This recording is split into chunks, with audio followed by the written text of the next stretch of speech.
சேலம் மாவட்டம் சங்ககிரி அருகே காவிரி ஆற்றில் குதித்து வெள்ளத்தில் அடித்து செல்லப்பட்ட விவசாயியை ட்ரோன் கேமரா மூலம் தேடும் பணி தீவிரமாக நடைபெற்று வருகிறது. இது குறித்த கூடுதல் தகவல்களை செய்தியாளர் நல்லமுத்து வழங்கிட கேட்கலாம். நல்லமுத்து, வணக்கம். என்னென்ன முயற்சிகள் எடுக்கப்பட்டு வருகிறது விவசாயி உடலை மீட்க? விவரங்களை பதிவு செய்யலாம்.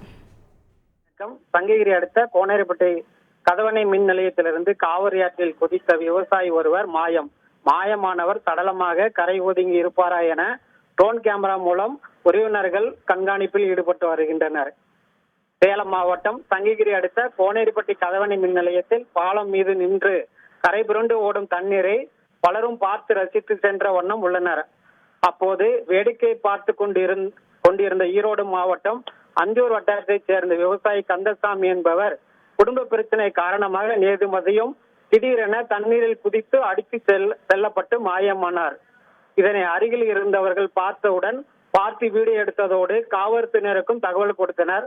அதன் பின்னர் பாலத்தின் மீது யாரும் நின்று தண்ணீரை வேடிக்கை பார்க்க கூடாது என போலீசார் அறிவுறுத்தி அனைவரையும் அனுப்பி வைத்தனர். மேலும் தண்ணீரில் மாயமான கந்தசாமி குறித்து எங்கு தேடியும் கிடைக்காத இந்நிலையில் கந்தசாமியின் மகன் மற்றும் போலீசார் அவரது உறவினர்கள் கந்தசாமியை கண்டுபிடித்து ஆக வேண்டும் என்ற நோக்கத்தில் காவிரியின் கரையோரத்தில் ட்ரோன் கேமரா மூலம் கண்காணித்து வந்தனர். மேலும் கந்தசாமியின் உடல் கிடைக்காதால் உறவினர்கள் சோகத்துடன் ஏமாந்து சென்றனர்.